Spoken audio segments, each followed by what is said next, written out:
Hello friends, you are welcome to this Kanchenjunga. Say sunrise and Kanchenjunga. Now our today's topic is sunrise on Kanchenjunga. Read 2, standard 12th, unit 1. You can have a look at this and you can enjoy that. Friends, this sunrising, its effects. This is the top of the Himalayas. Third one is this, and that is called Kanchenjunga. You can see the beauty of. Now this one is a poem. A poem છે અને poem pros કરતા કેટલીક બાબતોમાં જુદી પડે છે હું જરા તમને અહીં ખ્યાલ આપું. પોએમમાં મોસ્ટલી ઈચ લાઈન સ્ટાર્ટ પહેલી જ કેપિટલ લેટરથી દરેક લાઈન લગભગ શરૂ થાય. કોઈક જ પોએમમાં જુદું હોય. Can be recited. પોએમને રિસાઇટ કરીશ. મોસ્ટલી રાઇમિંગ સ્કીમ ઇઝ મોટા ભાગના પોએમ્સમાં રાઇમિંગ સ્કીમ હોય, બધે હોવી જ જોઈએ એવું જરૂર. Sometimes old words are use. પોએમમાં કેટલીક વખતે કવિઓ જૂના શબ્દોનો ઉપયોગ કરે. શોર્ટ વર્ડ ટૂંકા રૂપ વપરાય છે. દાખલા તરીકે ઓવર આખું લખવાના બદલે વી ડ્રોપ કરી આ ચિહ્ન ઉપર મૂક્યું છે. એ જ રીતે ધ આખો ન લખતા TH લખીને ચિહ્ન મૂક્યું છે. આવું આ પોએમ. નો ગ્રામેટિકલ રૂલ્સ આર ફોલો. કાવ્યમાં ગ્રામરના નિયમોનું પાલન થતું નથી. દાખલા તરીકે આપણા કાવ્યમાં છે સ્કાય તો એક જ છે, છતાં કવિએ સ્કાય જ વાપર્યું છે. એ એના વિશિષ્ટ પર્પઝથી એનું બ્યુટી વધારવા અથવા રાઇમિંગ સ્કીમ માટે. No regular sentence patterns are follow. નિયમિત વાક્ય રચનાઓ જે છે ક્રમ એ કાવ્યમાં જળવાતો નથી. અગર જાળવવાનું હોતું છૂટ લઈ શકે. One sentence may be completed at the end of 2-3. દરેક લાઈન એ સ્વતંત્ર વાક્ય નથી. કેટલીક વખતે 2-3 લાઈન એ વાક્ય. Sometimes old words are use. One sentence may be completed at the end of 2-3 lines. Natural elements are personified, compared and described. સામાન્ય personification એટલે જે વસ્તુ હોય છતાં જાણે માનવ છે એ રીતે એનું બિહેવિયર બતાવવામાં આવે છે. સૌંદર્ય સાથે કમ્પેર પણ કરવામાં આવે અને વ્યક્તિ સાથે વસ્તુની જાણે બે વ્યક્તિ હોય તે રીતે કમ્પેર. તેનું વર્ણન પણ તે રીતે. Feelings, emotions, experiences and imagine are. આ બધું ઉપયોગ થયો અને કવિ જ્યારે વાંચે ત્યારે પણ વાચક જ્યારે વાંચે ત્યારે કવિની લાગણીઓનું શેરિંગ કરે છે, ઇમોશનને શેર કરે છે, અનુભવનું શેર કરે છે. ઇમેજિનેશન એટલે કલ્પનાઓ કરી કાલ્પનિક ચિત્રો રચે છે. જો આમ કરતા આવડે તો આપણે સાચા અર્થમાં કાવ્ય શીખી શકીએ, સમજીએ. અહીંયા જુઓ, sunrise on the Kanchenjunga. This is sunrise, sunrising. Because of that, there are shades of color, different colors. There are different hills, and on the hills there are colors. Because of the sunrise, there is vapor rising. સૂર્યોદય થાય એટલે વરાળ પેદા થાય. Dues જે પાણીના ટીમ્પા વગેરે છે તે વરાળમાં ફેરવાય અને તે ઊંચે ચડે છે. It rising. Horizon means where and the sky meets, that is called horizon. પૃથ્વી અને આકાશ મળતી જે રેખા કલ્પના કરીએ છીએ, અગર જોઈએ છીએ, that is horizon. આમ આ ચિત્ર ઉપરથી આ શબ્દોના તમને કન્સેપ્ટ. એવી જ રીતે અહીંયા બીજા ચિત્રમાં પણ છે Kanchenjunga. This top is called Kanchenjunga. એનું નામ કાંચનજંગા છે અને એની ટોચ summit, that is top. Here is the sky. You can see the color of the sky and these different are hills. તો અહીંયા એક સૌંદર્ય વિખરાયેલું છે. વ્હાઈટ છે એ બરફ છે, સ્નો છે, અને સ્નો આચ્છાદિત અથવા એનાથી કવર થયેલું આ જે સમિટ છે એ જોઈ અને આપણને પણ આનંદ થાય છે. તમે સમજી શકો, જોઈ શકો માટે આ ચિત્ર પ્રેઝન્ટ કર્યું છે. જ્યારે કાવ્ય વાંચો ત્યારે તમારા માઇન્ડમાં આવું ચિત્ર ખડું થવું જોઈએ. જો ચિત્ર ખડું થાય તો જ તમારી સાચી સમજ. મિત્રો, હવે અહીંયા એક ટેબલનો સ્ટડી કરો અને બહુ સરસ રીતે સમજ કે in this poem there are different element, જુદા જુદા કુદરતી તત્વો. Who are they? અહીં હુથી પ્રશ્ન, કારણ કે એને લાઈવ સમજીને વાત. Vapour, love light, Himalayas queen, that means about nature, and that queen is Kanchenjunga. આ કાંચનજંગાને હિમાલયની રાણી કહેવાય અને એ રાણી તરીકે આ કાવ્યમાં એનું વર્ણન. હિમાલયાસ ક્વીન લુક કાંચન, એનું લુકિંગ કેવું. હવે આ એલિમેન્ટ છે, એમના ક્વોલિટીઝ, હાઉ ઇટ ઇઝ, દરેક કેવું છે તે કહ્યું છે, દરેક કઈ એક્શન કરે છે તે કહ્યું છે, દરેક ક્યાં આગળ જોવા મળે છે તે મૂક્યું છે, અને વોટ ઇઝ ઇટ લાઈક, અને તે કેવું દેખાય છે. For example, vapour, it is light, it rises in the sky and you C that in the morning skies. હવે અહીંયા સ્કાઈઝ વાપરેલું છે કાવ્યમાં એટલે મેં લખ્યું છે, બાકી સ્કાય એક જ હોય, single. And it looks purple. So you can make very simple sentences and describe. Second way, love light. Love light is shining. It glows is its action, and it is on snows. It is eternal. આ રીતે નાના નાના વાક્યો તમે બનાવી, તમે સારું અંગ્રેજી બોલતા થશો.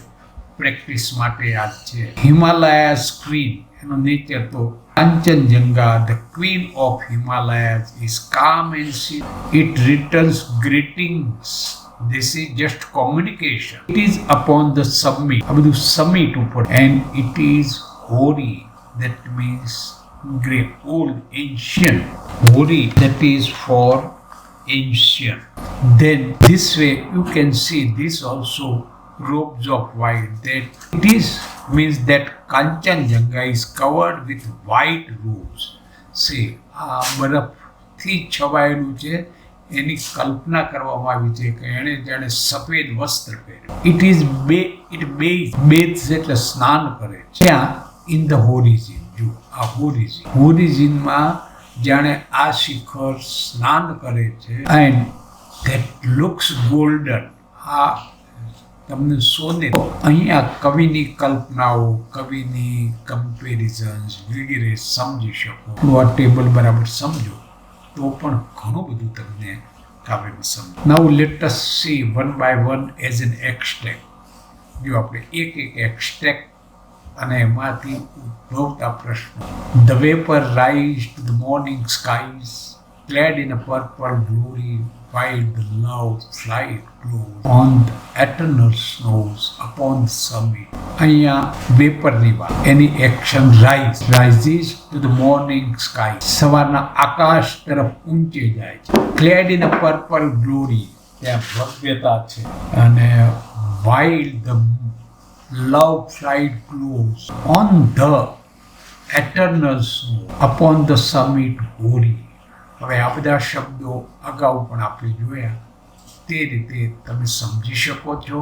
Flight, not flight but light close. હવે આ આટલા પેરેગ્રાફો છે. કોઈક વખતે એવું બને કે બધા શબ્દ ના આવડે તો ડોન્ટ બોધર. પોએમનો જનરલ સાર ખ્યાલ આવી જાય તો ઓકે. ચલો, what time is mentioned? So this morning, which two things are talked about? You find out. The vapor, the article થી છે એ નામ છે એવું ખ્યાલ આવી જશે. And second, the love light. Which words used for old or ancient? Old or ancient, hoary. Hoary means old or ancient. That is given in the word list also. Now next, and the Himalayas queen, calm and serene, he returned the heavens greetings in robes of white, bathed in golden light, where earth and sky are meeting. હવે આ લાઈનો પણ તમે સમજી શકશો. જાતે પ્રયત્ન કરો એટલું વધુ સારું. પ્રશ્નોના આધારે સમજશો. Who is the Himalayas queen? Himalayas queen, and that is this Kanchenjunga. Kanchenjunga is called Himalaya, and these are his. Say, which two adjectives are used for her?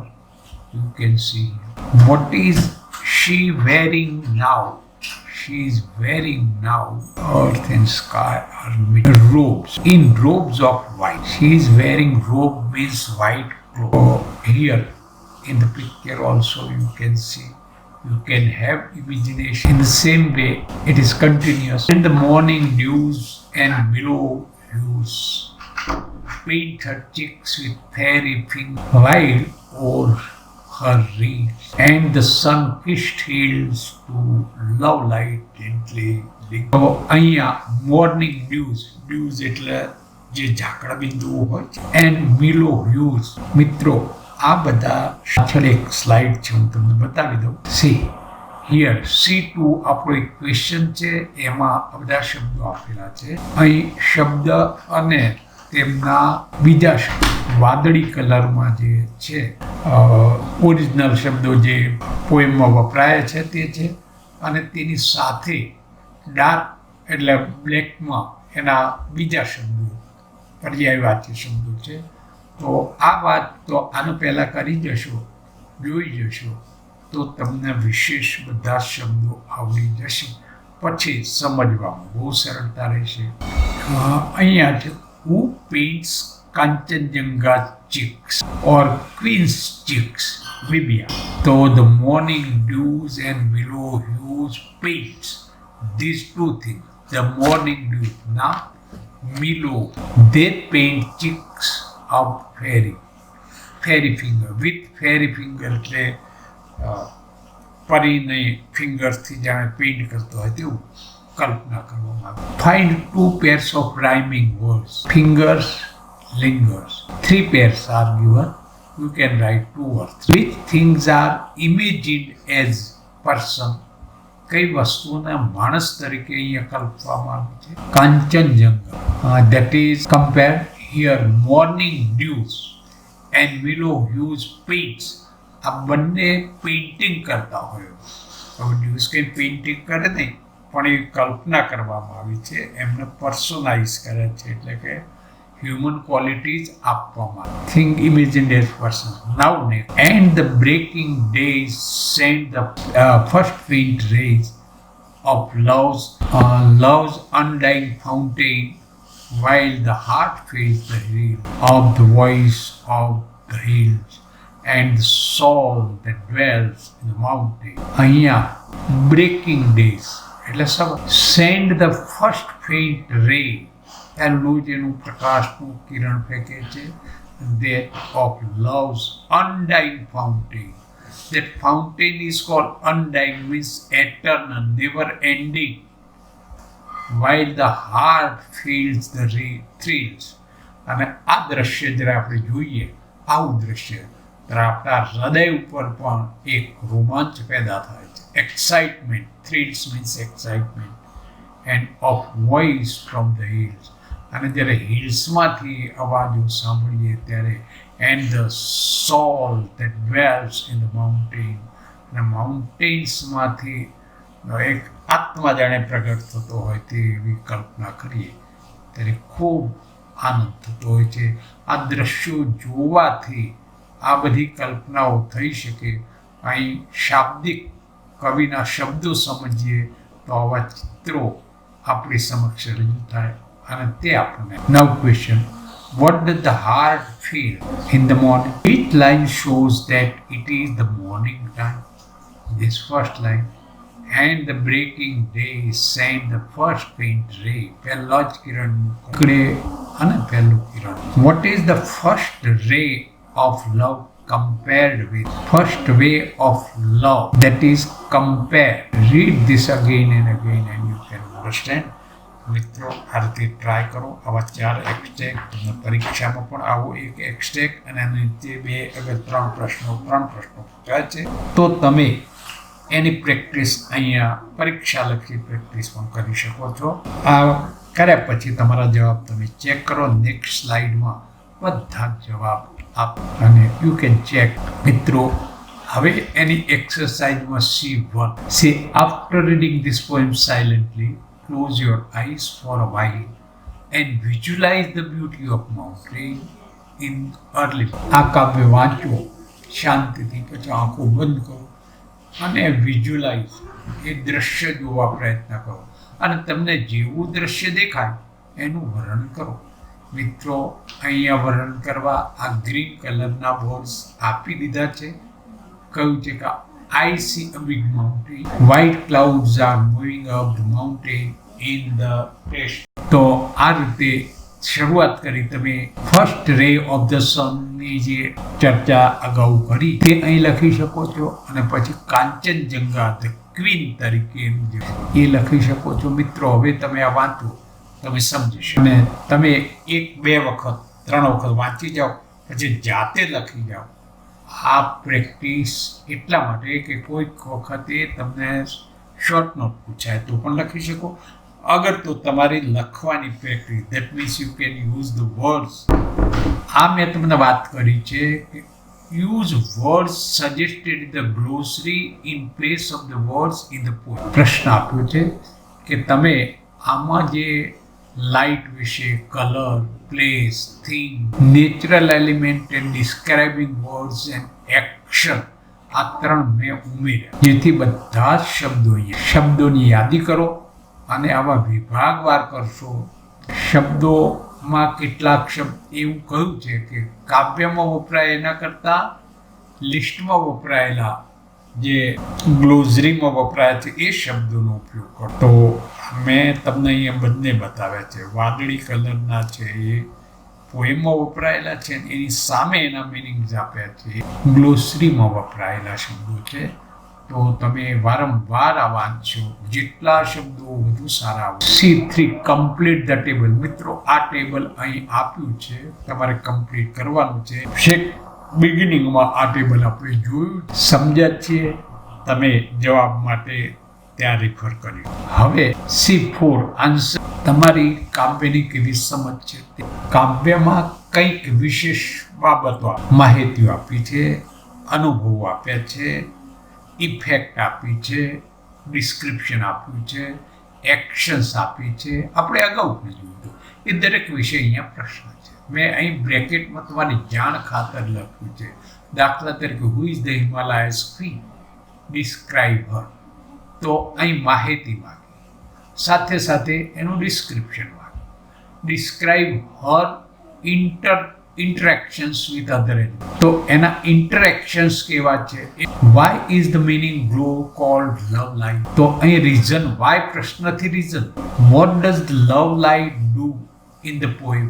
પોએમમાં love લાઇટની ક્રિયા છે તે એક્શન્સ તમારે લખો અને એની ઇફેક્ટ પણ થશે. What is the effect of sunrise on the heart and the solve of the mountain? ત્યારબાદ જવાબ જોઈ શકશો, જવાબ મેચ કરી શકશો, સુધારા કરવા હોય તો કરી શકશો. But you must have regular practice of writing. આ રીતે જો પ્રેક્ટિસ કરશો તો તમે પોએમ્સના સાચા સ્વરૂપમાં પોએમ્સને સમજી શકશો. તમને મજા પડતી હોય તો ચોક્કસ તમે સબસ્ક્રાઈબ કરજો. જો સબસ્ક્રાઈબ કરશો તો તમને આ બધા વિડીયોઝ મળતા રહેશે. મિત્રો એક બીજી પણ વાત કહું શિક્ષક મિત્રોને ખાસ અને વિદ્યાર્થી મિત્રો જે જોતા હોય, તમે બીજા વિદ્યાર્થી મિત્રોના નંબરો મેળવો, તમારું એક ગ્રુપ કરો, નંબરોનું એક યાદી મને મારા વોટ્સએપ ઉપર મોકલી આપો તો હું તમને વિદ્યાર્થી સ્ટુડન્ટ ગ્રુપ બનાવું છું એમાં મૂકી દઈશ. એટલે હવે પછીના દરેક વિડીયોઝ તમને તમારા મોબાઈલમાં મળે. મિત્રો થેન્ક યુ.